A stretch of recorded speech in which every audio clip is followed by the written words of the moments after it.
بسم الله الرحمن الرحيم. الحمد لله الذي لا تراه العيون ولا تخالفه الظنون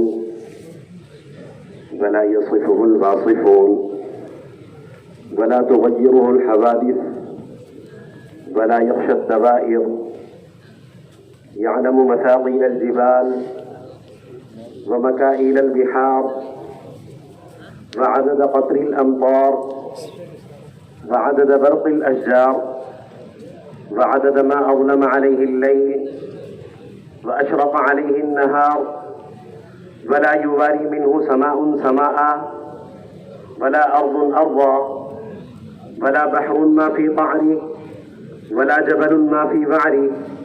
وصلى الله تعالى عليه وعلى آله وصحبه وبارك وسلم ما نطق اللسان بمدحه ونسخ القلم.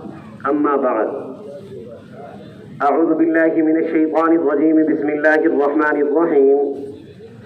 قال الله تعالى في كلامه المجيد والفرقان الحميد: لله ملك السماوات والأرض يخلق ما يشاء يهب لمن يشاء إناثا ويهب لمن يشاء الذكور أو يزوجهم ذكرانا وإناثا ويجعل من يشاء عقيما. وقال تعالى: كنتم خير أمة أخرجت للناس تأمرون بالمعروف وتنهون عن المنكر وتؤمنون بالله. وقال تعالى: ومن أحسن قولا ممن دعا إلى الله وعمل صالحا وقال إنني من المسلمين. وقال النبي صلى الله تعالى عليه وآله وأصحابه وسلم: الخلق عيال الله فأحب الخلق إلى الله من أحسن إلى عياله. وقال النبي صلى الله تعالى عليه وآله وأصحابه وسلم: من لم يأمر بالمعروف وينهى عن المنكر فليس منا، أو كما قال عليه الصلاة والسلام. میرے قابل احترام بھائیوں، دوستوں، بزرگوں، آج دنیا میں مختلف محنتیں مختلف ناموں سے ہو رہی ہیں. ان مختلف محنتوں کے مختلف نام ہیں، ان کے مختلف میدان محنت ہیں، اور پھر ان محنتوں کے مختلف نتائج ہیں. ایک محنت تجارت کی محنت ہے. اس تجارت کا میدان محنت دکان ہے، بازار ہے، اور ظاہری طور پر پیسوں کا وجود میں آ جانا اس کا ایک نتیجہ ہے. اسی طرح ایک محنت صنعت کی ہے. اس کا میدان محنت کارخانے ہیں، فیکٹریاں ہیں، اور چیزوں کا مختلف پروڈکٹس کا وجود میں آ جانا اس کا نتیجہ ہے. اسی طرح ایک محنت کھیتی باڑی کی ہے. اس کا میدان محنت کھیت ہے، کھلیان ہے، اور غلوں اور پھلوں کا وجود میں آ جانا اس کا نتیجہ ہے. اسی طرح میرے محترم بھائیوں، دوستوں، بزرگوں، ایک محنت ایمان کی محنت ہے. اس کا میدان محنت انسان کا دل ہے، اور ہدایت کا مل جانا اس کا نتیجہ ہے. میرے قابل احترام بھائیوں، دوستوں، بزرگوں، اللہ جل شانہ کی ذات ہم سب کو دنیا میں لے کے آئی ہے. شاید آج سے 100 سال پہلے ہم اس دنیا کا حصہ نہ تھے، اور شاید 100 سال بعد ہم اس دنیا میں نہ ہوں. اللہ کی ذات ہمیں دنیا میں لائی ہے. وَلَقَدْ خَلَقْنَاكُمْ ثُمَّ صَوَّرْنَاكُمْ. ہم نے تمہیں پیدا کیا ہے، تمہاری شکلوں کو ہم نے بنایا ہے. قرآن کریم میں اللہ جل شانہ فرما رہے ہیں: للہ ملک السماوات والارض. اے انسان، آسمان و زمین جو کچھ بھی ان کے مابین ہے، یہ سب کا سب ہم نے بنایا ہے. یخلق ما یشاء. وہ اللہ پیدا کرتا ہے جو چاہتا ہے اپنی قدرت سے. یہب لمن یشاء اناثا. جن والدین کو چاہتا ہے صرف بیٹیاں دیتا ہے. وَيَهَبُ لِمَن يَشَاءُ الذُّكُورَ. جن والدین کو چاہتا ہے صرف بیٹے دیتا ہے، بیٹیاں نہیں دیتا. أَوْ يُزَوِّجُهُمْ ذُكْرَانًا وَإِنَاثًا. جن والدین کو چاہتا ہے بیٹے اور بیٹیاں ملا کر دیتا ہے. وَيَجْعَلُ مَن يَشَاءُ عَقِيمًا. اور جن والدین کو چاہتا ہے بانجھ رکھتا ہے، انہیں اولاد نہیں دیتا. میرے محترم بھائیوں، دوستوں، بزرگوں، بر صغیر کی ایک بہت بڑی شخصیت گزری ہے، حضرت مولانا اشرف علی تھانوی نور اللہ مرقدہ. آپ رحمہ اللہ نے 2 شادیاں کی. اللہ نے دونوں سے اولادیں نہیں دیں. اللہ کی ذات ہے جس شادی شدہ جوڑے کو چاہتا ہے بانجھ رکھ دیتا ہے. ہمارے سب سے بڑے محسن اللہ ہیں. ہم پر سب سے بڑا احسان کرنے والے ہمارے والدین نہیں ہیں. اللہ نے چاہا تو ہمارے والدین کو ہمارا والدین بنا دیا، ہمارے والدین چاہتے ہوئے بھی ہمارے والدین نہیں بن سکتے تھے۔ یہ اللہ کی ذات ہے جس نے ہمیں کسی کا بیٹا بنا دیا، اور آج اس کے کانوں کو سننے کے لیے ابا کا لفظ ملتا ہے کہ بیٹا اس سے کہتا ہے ابا جی۔ آج اللہ کا فضل ہے کہ کسی ماں کی گود کو بانجھ نہیں رکھا، اس کو بیٹا یا بیٹی دے دیا۔ آج اس کی ماں کو سننے کے لیے کانوں میں رس کھول دینے والا لفظ ماں سننے کو ملتا ہے۔ اللہ کی ذات ہمیں دنیا میں لائی ہے میرے محترم بھائیوں، اور اللہ ہی کی ذات ہم سے سب سے زیادہ پیار کرتی ہے۔ قرآن کریم میں اللہ جل شانہ فرماتے ہیں ان اللہ ذو فضل علی المؤمنین، اللہ جل شانہ اپنے بندوں پر بڑے فضل والے ہیں، بڑے رحم والے ہیں۔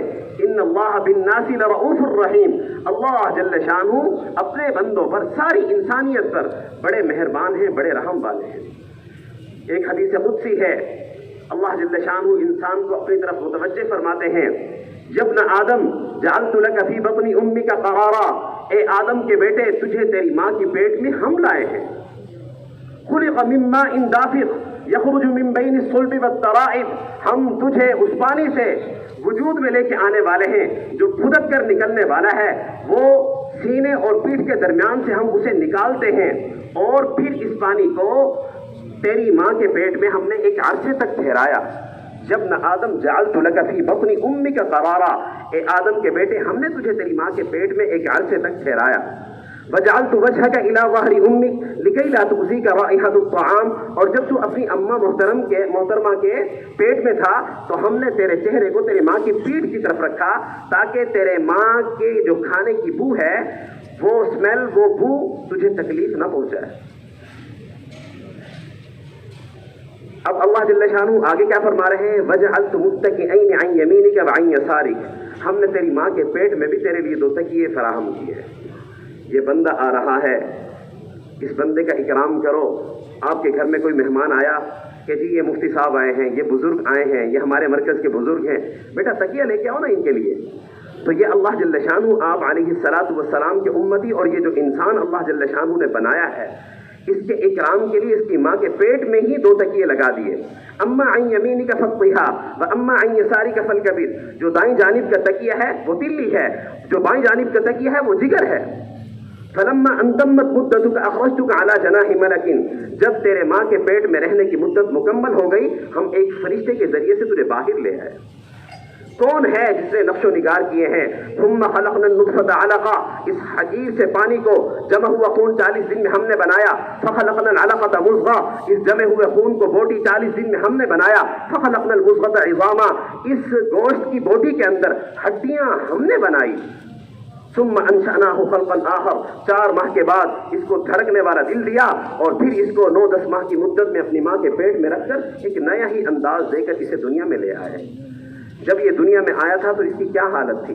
لا لک سن تقطعہ، تیرے دانت نہ تھے جن سے تو کاٹ سکتا۔ لا لک ید تبطش، تیرے ہاتھوں میں پاور نہ تھی کہ تو پکڑ سکتا۔ ولا لک رجل تمشی، تیرے پاؤں میں اتنی قوت نہ تھی جن سے تو چل سکتا تھا۔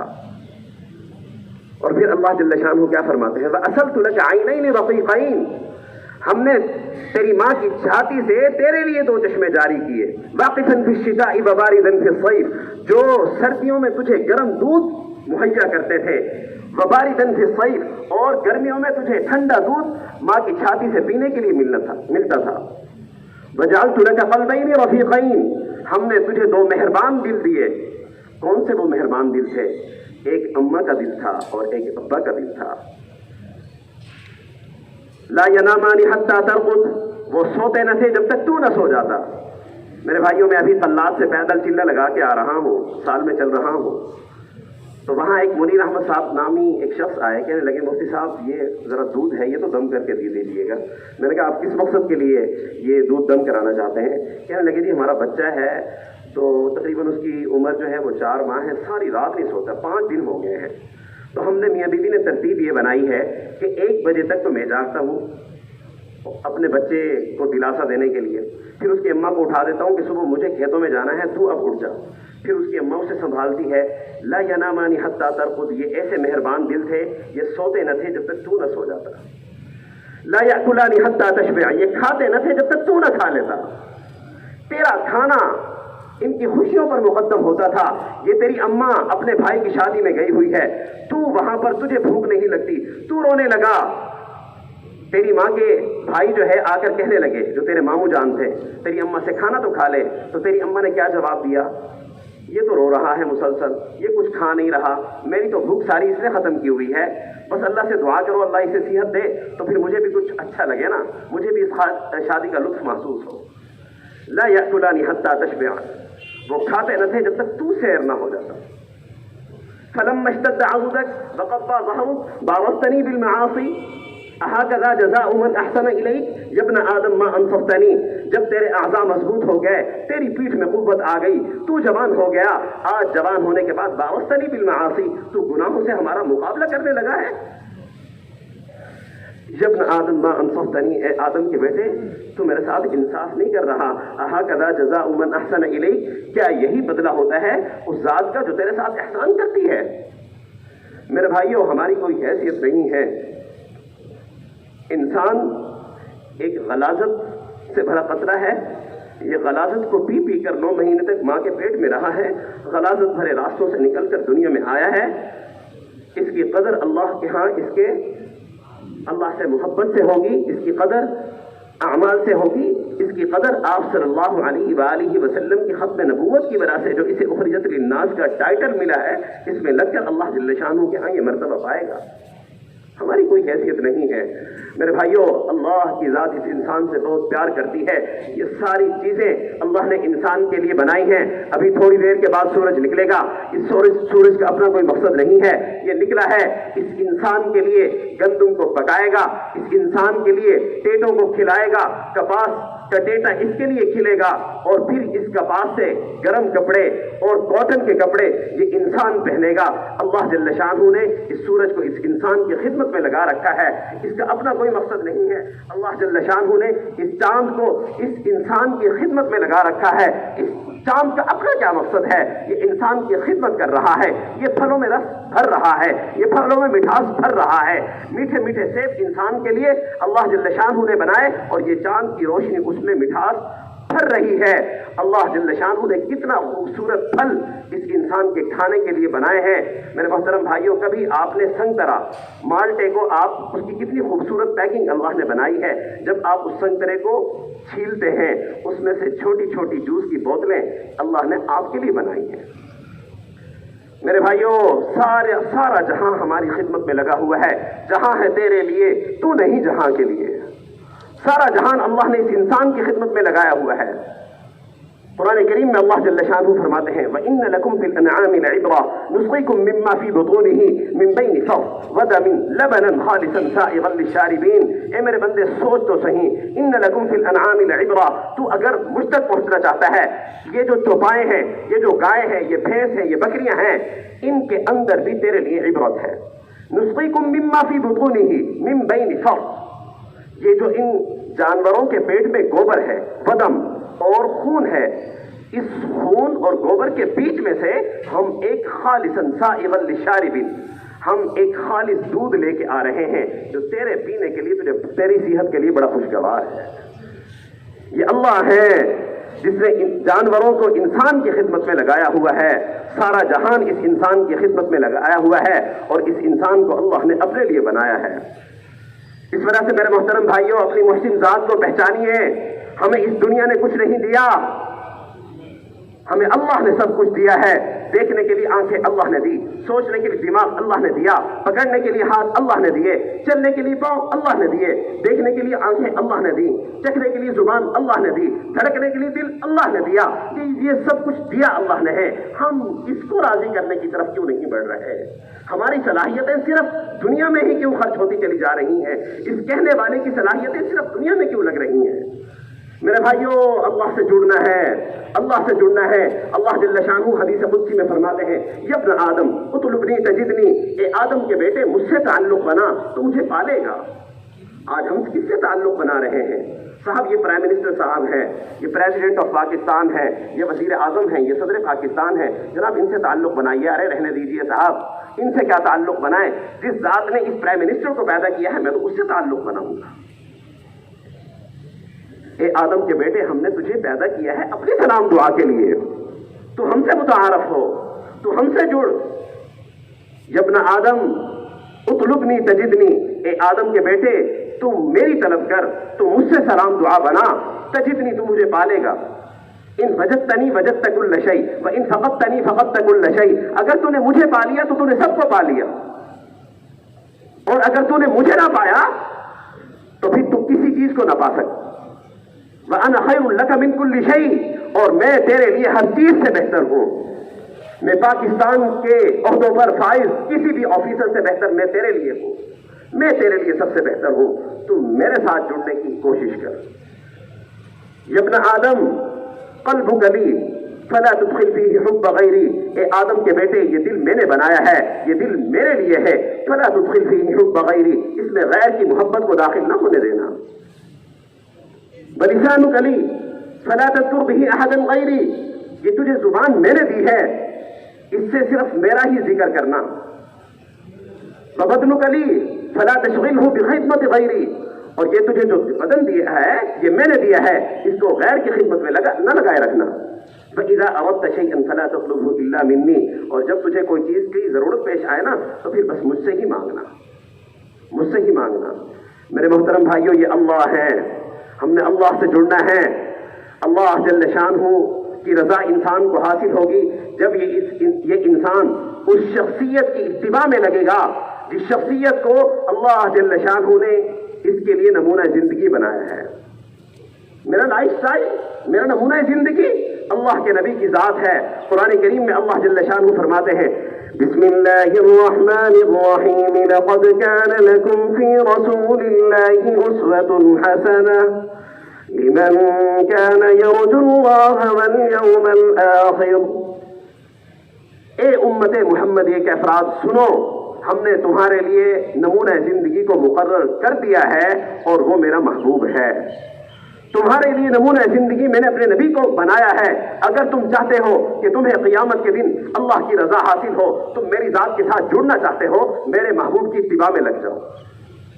دوسری جگہ فرمایا، قل ان کنتم تحبون اللہ فاتبعونی یحببکم اللہ ویغفر لکم ذنوبکم۔ نبی جی اپنے کوہاٹ والے امت کو بتائیے، اپنی پوری امت کو بتائیے، اگر یہ امت چاہتی ہے کہ اس امت سے ان کا رب پیار کرنے لگے، یحببکم اللہ، اگر یہ کوہاٹ والے چاہتے ہیں کہ ان سے ان کا رب پیار کرنے لگے تو انہیں ایک نسخہ بتا دیجیے، اتبعونی، یہ مجھ محمد کی پیروی میں لگ جائیں تو ان کا پیدا کرنے والا ان سے پیار کرنے لگ جائے گا۔ یحببکم اللہ۔ میرے بھائیوں، اللہ ہم سے پیار کرے گا جب ہماری زندگیاں نبی کی زندگی سے مشابہ ہو جائیں گی۔ میرا چلنا نبی کے مشابہ، میرا کھانا نبی کے مشابہ، میرا پینا نبی کے مشابہ، میرا سونا نبی کے مشابہ، میرا اپنی بیویوں سے سلوک نبی کے مشابہ، میرا اپنا دوستوں کے ساتھ رہن سہن نبی کے مشابہ، میری نماز نبی کے مشابہ، میری گفتگو نبی کے مشابہ، میرا چلنا نبی کے مشابہ۔ جب یہ کرنے لگ جاؤ گے تو تمہارا پیدا کرنے والا تم سے پیار بھی کرے گا، تمہارے گناہوں کو بھی معاف کر دے گا۔ اور سنیے کیا فرمایا، وَإِن تُطِيعُوهُ تَهْتَدُوا، اگر تم میرے محمد کی اتباع کرو گے، اطاعت کرو گے، ہم تمہیں ہدایت یافتہ سمجھیں گے ہی اس وقت، تمہیں ہدایت ملے گی ہی اس وقت۔ ما آتاکم الرسول فخذوه وما نهاکم عنه فانتهوا، ہمارا رسول محمد صلی اللہ علیہ وآلہ وسلم تمہیں جو دے اسے لے لینا، جس چیز سے وہ روکے رک جانا۔ اس وجہ سے میرے محترم بھائیوں، سنت زندگی پہ آئیں۔ من احیا سنتی عند فساد امتی فلہ اجر 100 شہید، جس نے میری سنت کو زندہ کیا فساد کے زمانے میں۔ میرے بھائیوں، یہ فساد کا زمانہ شروع ہو چکا ہے، ہم قیامت کے قریب آ چکے ہیں۔ ایک سنت کے زندہ کرنے پر اللہ ہمیں 100 شہیدوں کا ثواب نصیب فرمائیں گے۔ دوسری حدیث میں کیا فرمایا، من احیا سنتی فقد احبنی، جس نے میری سنت کو زندہ کیا محبت وہ مجھ سے کرے گا۔ صاحب میں اپنی زبان سے کہہ دوں مجھے اپنے نبی سے بڑا پیار ہے، یہ تو زبان کا لوتھڑا ہے صاحب، اس کو تو جس طرح مرضی ہلا دو یہ تو ہل جائے گی۔ آپ لوگوں سے کہتے ہیں صاحب میرے پاس 1 کھرب روپیہ ہے، تو ہو گیا آپ کے پاس 1 کھرب روپیہ، لیکن زبان نے تو حرکت کر دی۔ میرے بھائیوں، صرف ہم نے اس زبان کے لوتھڑے سے نبی کی محبت میں نہیں آنا، اپنے عمل سے نبی کی محبت میں آنا ہے۔ من احیا سنتی فقد احبنی. میرے نبی نے کیا فرمایا کہ زبان سے کہہ دینا کافی ہوگا؟ جنت میں میرا پڑوس ملنے کے لیے زبان سے کہہ دینا کافی ہوگا؟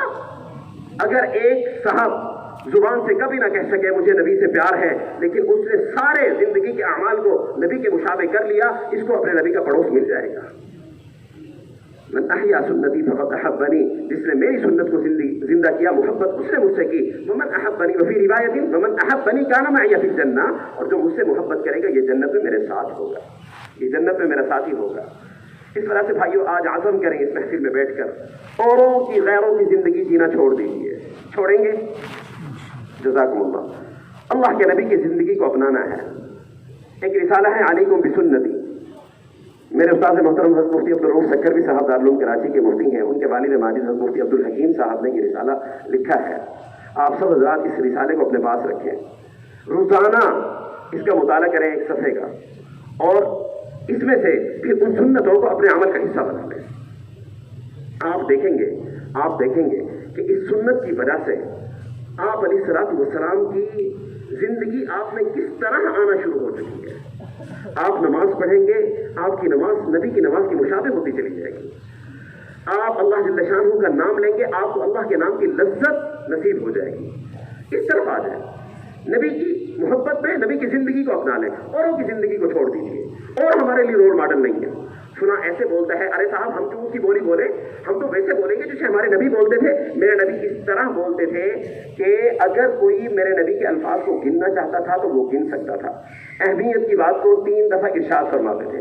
لہٰذا ہم نے بھی بہت تیز نہیں بولنا. جب بولنے لگے تھوڑا سا اس بات کو ذہن میں لے آئے کہ میں نبی علیہ الصلوۃ والسلام جیسا بولنے کی کوشش کروں گا. اور میرے نبی کی گفتگو ایسی ہوتی تھی کہ کسی کو پریشانی نہیں ہوتی تھی. کوئی بیچارہ کند ذہن بھی بیٹھا ہوتا تھا نا، اس سے بھی نبی کی بات سمجھ آ جاتی تھی. میرے نبی چلتے کس طرح تھے؟ میرے نبی کیوں نہیں چلتے تھے؟ ایسے نہیں چلتے تھے. نبی علیہ الصلوۃ والسلام ایسے چلتے تھے جیسے اونچائی سے، جیسے آپ کی یہ پہاڑ ہے نا، تو اس پہاڑ سے اگر کوئی نیچے اتر کے آ رہا ہو تو ظاہر سی بات ہے ذرا تھوڑا سا جھک کر چلے گا نا، آگے کی طرف جھک کر چلے گا. میرے نبی یوں چلتے تھے. تو ایسے ہم نے چلنا ہے. جب ہم زمین پہ چل رہے ہو ایسے وعباد الرحمن الذین یمشون علی الارض ہونا، میرے نبی کی چال اس آیت کے مشابہ تھی، تفسیر تھی. تو ہم نے اس طرح چلنا ہے.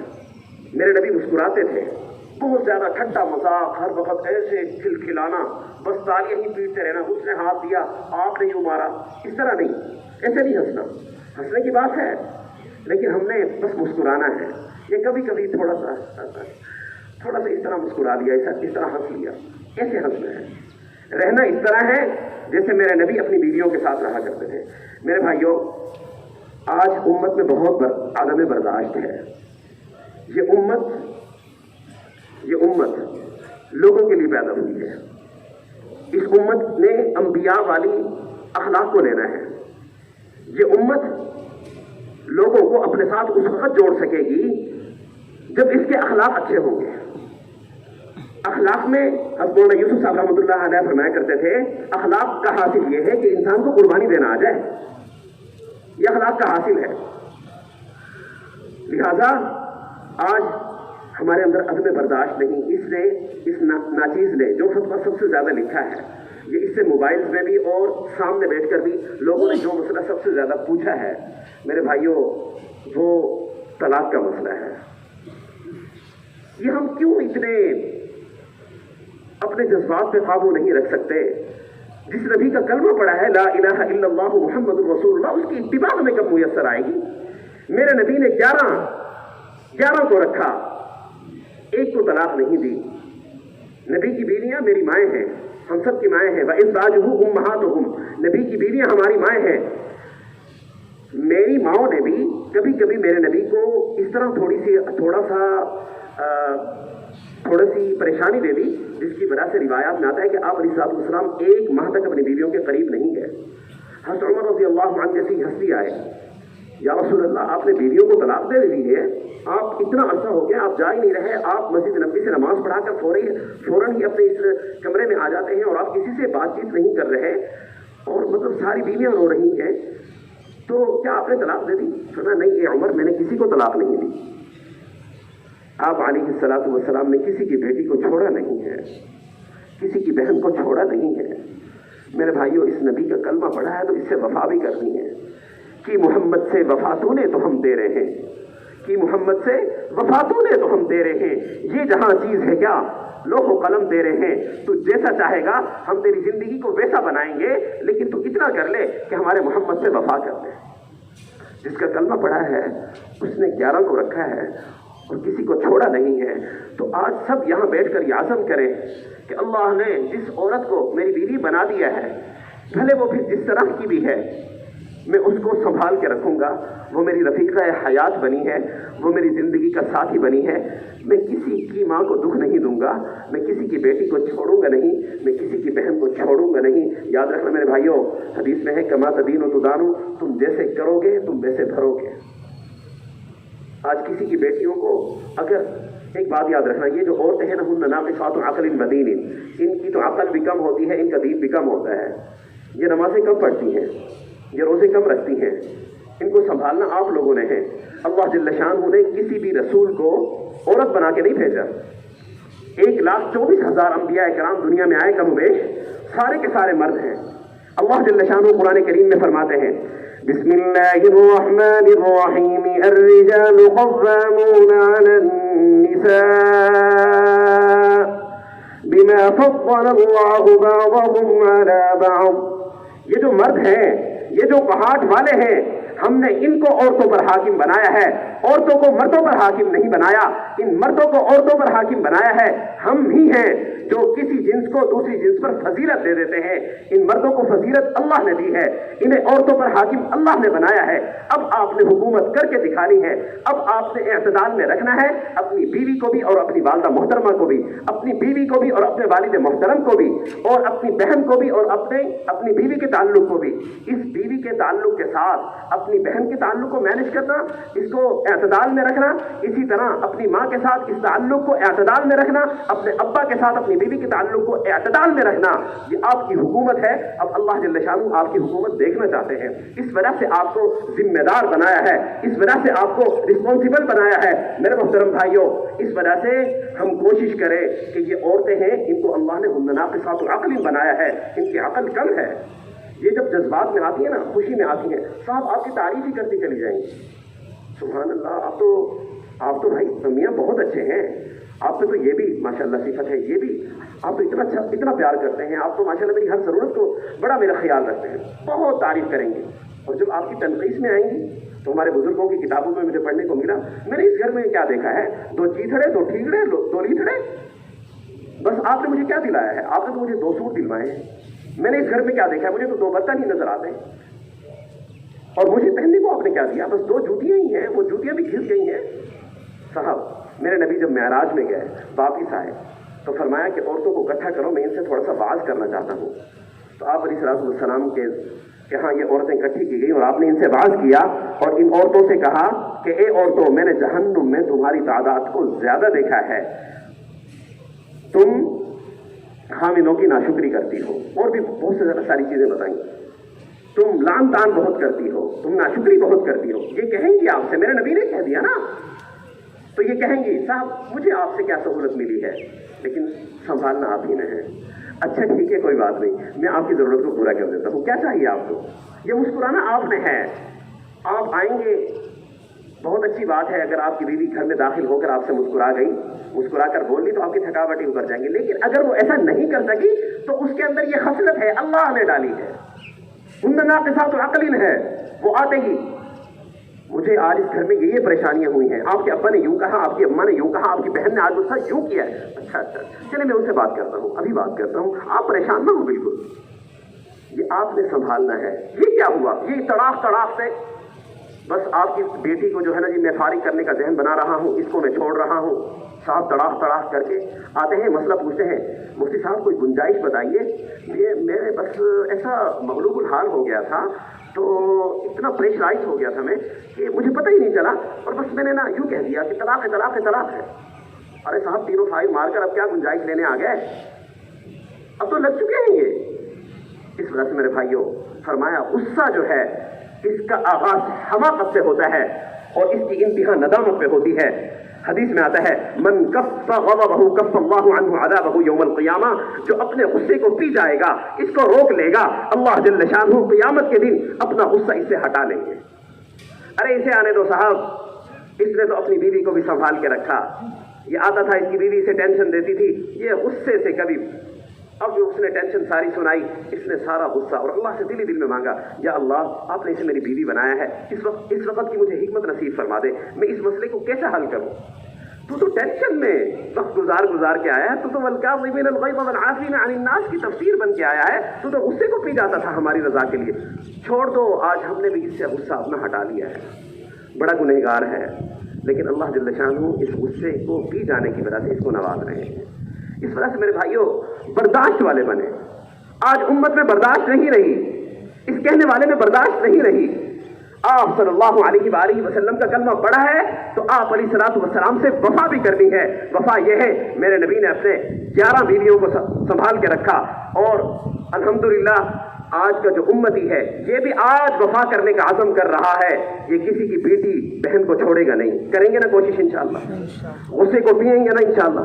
ایک حدیث میں آتا ہے ان الغضب لیفسد الایمان کما یفسد الصبر العظم، کہ غصہ ایمان کو ایسے برباد کر دیتا ہے جیسا کہ ایلوا کوٹما، آپ کی زبان میں پتہ نہیں کیا کہتے ہیں، تو وہ جس طرح شہد کو برباد کر دیتا ہے ایلوا، کہ شہد کی مٹھاس ساری کڑواہٹ میں بدل جاتی ہے، اس طرح غصہ ایمان کو برباد کر دیتا ہے۔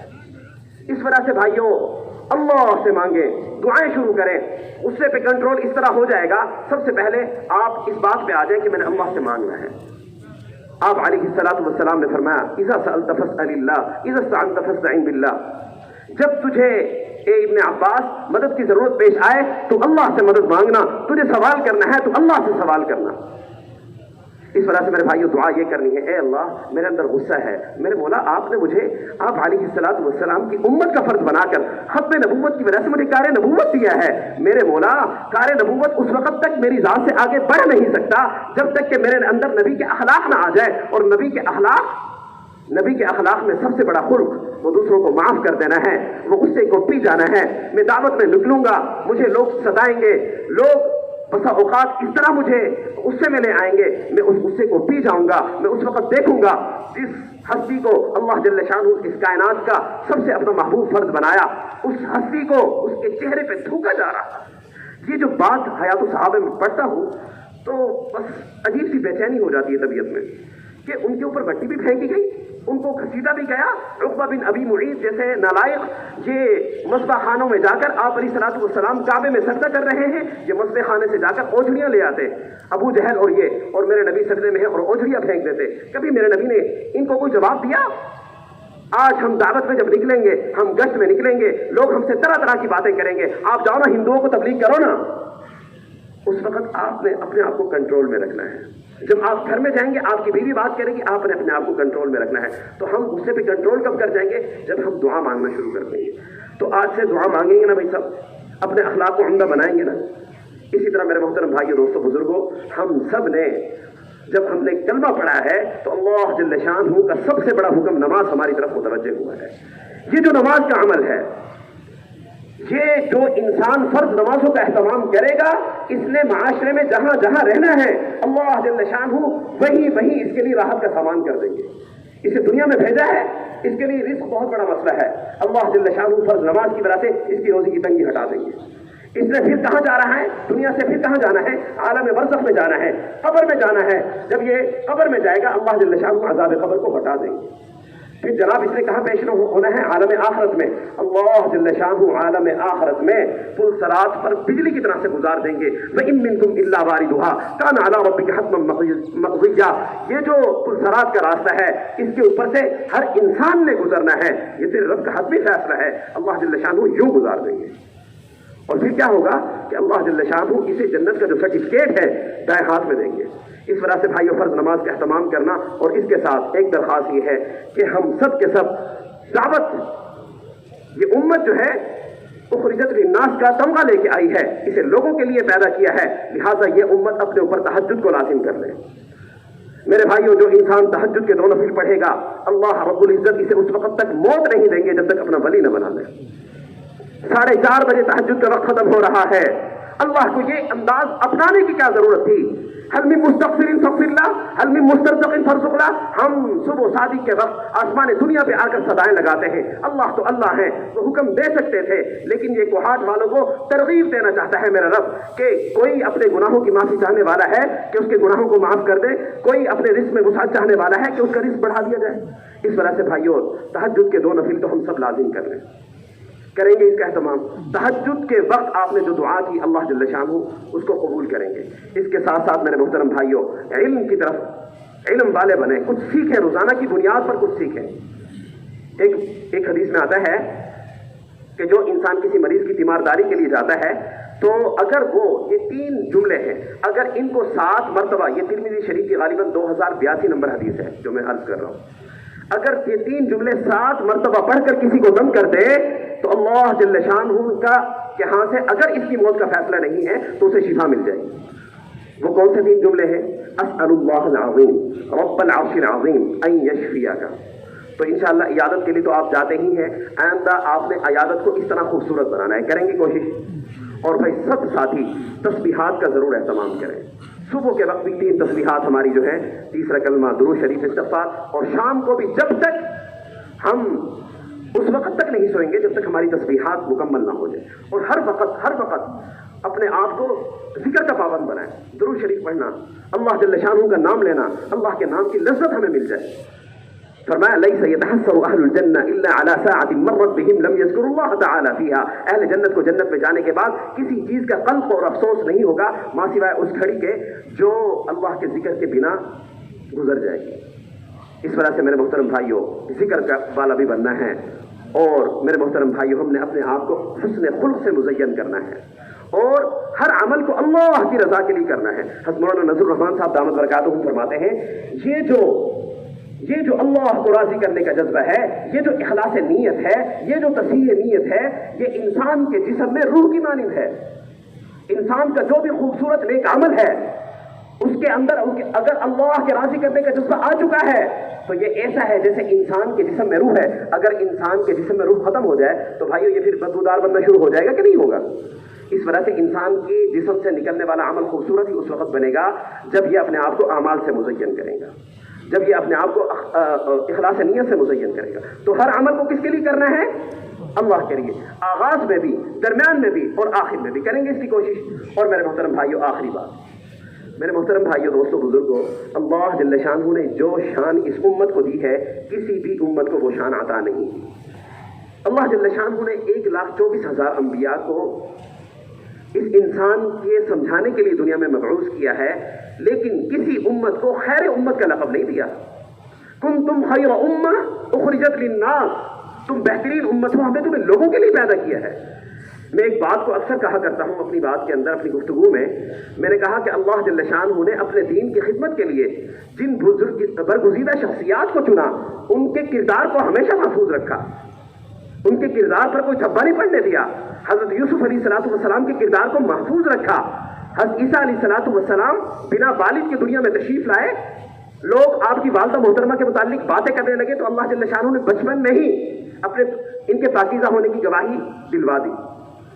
لیکن جب آپ علیہ السلام آ رہے ہیں اور آپ کی امت آ رہی ہے، اللہ جل شانہ نے ختم نبوت کی برکت سے ان گنہگاروں کو دین دے دیا ہے، دین کی محنت دے دی، انبیاء کی محنت دے دی۔ کبھی اس بات پہ غور کیا بھائیو؟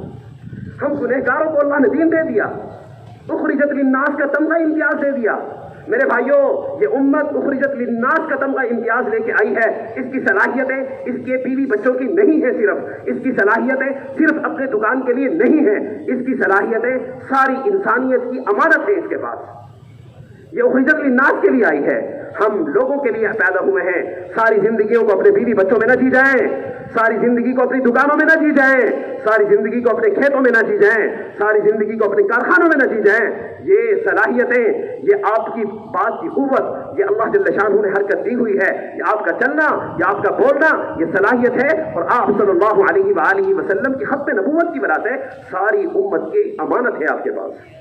یہ امانت آپ نے سب کے پاس پہنچانی ہے۔ سبق پھر پڑھ، صداقت کا، شجاعت کا، عدالت کا، لیا جائے گا تجھ سے کام دنیا کی امامت کا۔ یہ کوہاٹ میں مرکز میں بیٹھے ہوئے یہ لوگ اور آپ علیہ السلام کا ہر وہ امتی جو بھلے کتنا بھی گنہگار کیوں نہ سہی، جس نے لا الہ الا اللہ محمد الرسول اللہ پڑھ لیا ہے، اللہ نے اسے دنیا کی امامت کے لیے پیدا کیا ہے۔ میرے بھائیوں، کچھ تو وجہ ہے جس کی وجہ سے فرمایا گیا حرمت الجنہ علی الانبیاء کلھا حتی ادخلھا، جنت کو اللہ نے سارے انبیاء پر حرام کیا ہے جب تک کہ میں محمد الرسول اللہ جنت میں نہ چلا جاؤں۔ وحرمت الجنہ علی الامم کلھا حتی تدخلھا امتی، اور جنت ساری امتوں پر حرام ہو گئی ہے جب تک یہ کوہاٹ والے جنت میں نہ جائیں۔ جب تک آپ علیہ الصلوۃ والسلام کی امت جنت میں نہیں جائے گی، کوئی جنت میں نہیں جائے گا۔ میں ایک حدیث سنا رہا ہوں، بات ختم کر رہا ہوں۔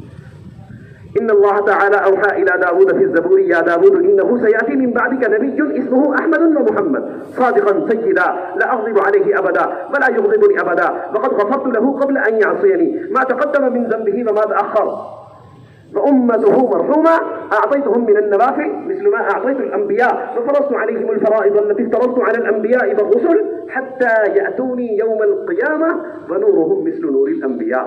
اللہ نے حضرت داؤد علیہ السلام پر وحی کی، اے داؤد تیرے بعد انہو سیاتی من بعدک نبی، تیرے بعد ہم ایک نبی کو بھیجیں گے، اسمہ احمد و محمد، اس کا نام احمد اور محمد ہوگا، صادقا سیدا، وہ سچے ہوں گے، تمام انبیاء کے سردار ہوں گے، لا اغضب علیہ ابدا، میں کبھی ان پر ناراض نہیں ہوں گا، ولا یغضبنی ابدا، وہ کبھی مجھ سے ناراض نہیں ہوں گے، وقد غفرت له قبل ان يعصيني ما تقدم من ذنبه وما تاخر، میں نے ان کی کوئی خطا ہونے سے پہلے انہیں معاف کر دیا ہے۔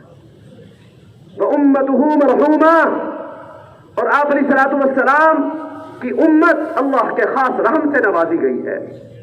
ان کو وہ نفل دیے گئے ہیں جو اللہ نے انبیاء کو نفل دیے۔ حدیث میں آتا ہے، دارقطنی کی روایت ہے، فرمایا جو انسان اشراق کے 2 نفل پڑھے گا، ابھی ماشاءاللہ 6 بج کر میرا خیال ہے 5-1 منٹ پر اشراق کا ٹائم ہو جاتا ہے، تو ابھی آپ جو 2 نفل پڑھنے والے ہیں، حدیث میں آتا ہے جو بندہ اشراق کے نوافل کا اہتمام کرے گا، اللہ اس کی چمڑی کو جہنم کی آگ پر حرام کر دیں گے، اس کو ایک مقبول حج اور ایک مقبول عمرے کا ثواب نصیب فرمائیں گے۔ فرمایا جو چاش کے 4 نفل پڑھے گا، تقریباً 8 بجے کے قریب اس کا وقت ہو جائے گا، جو چاش کے 4 نفل پڑھے گا ہم اس کی روزی کو کبھی دنگ نہیں ہونے دیں گے۔ یہ چاش کے نفل پڑھ کر جب اپنی دکان کو کھولے گا بس اس کو برکتوں سے بھر دیں گے۔ جو اوابین کے 6 نفل پڑھے گا اس کو 12 سال کی عبادت کا ثواب دیں گے۔ اور پھر آخر میں کیا فرمایا، آخر میں کیا بات ارشاد فرمائی، حتی یاتونی یوم القیامہ، یہ دین کی محنت کو اپنی محنت بنائیں گے اور جب قیامت کے دن اپنے رب سے ملیں گے تو ان کے چہرے سے جو نور پھوٹ رہا ہوگا وہ والا نور ہوگا جو انبیاء کے چہرے سے پھوٹے گا۔ اس وجہ سے میرے محترم بھائیوں، ہمت اور حوصلے کے ساتھ انبیاء کی محنت ہمارے ذمے لگی ہے اور ہم بڑے گنہگار ہیں، اس کو سیکھنے کے لیے فرمایا جاتا ہے 4 مہینے لگا کر اس محنت کو سیکھا جائے۔ جب یہ انسان اپنے گھر کے ماحول کو چھوڑے گا، مسجد کے ماحول میں رہے گا، 4 مہینے تک فرشتوں کے ماحول میں رہے گا، اللہ جل شانہ کے سامنے یہ روئے گا، اللہ اس کے دل کو اپنے نور سے ایمان سے منور کر دیں گے اور پھر اس کو ایسا درد لگے گا کہ پوری امت کو پھر یہ جگائے گا۔ اس کے لیے ہمت اور حوصلے کے ساتھ فرمائے، کون ساتھی ماشاءاللہ 4 ماہ کے لیے نقد تیار ہے؟ ہمت فرمائے ماشاءاللہ۔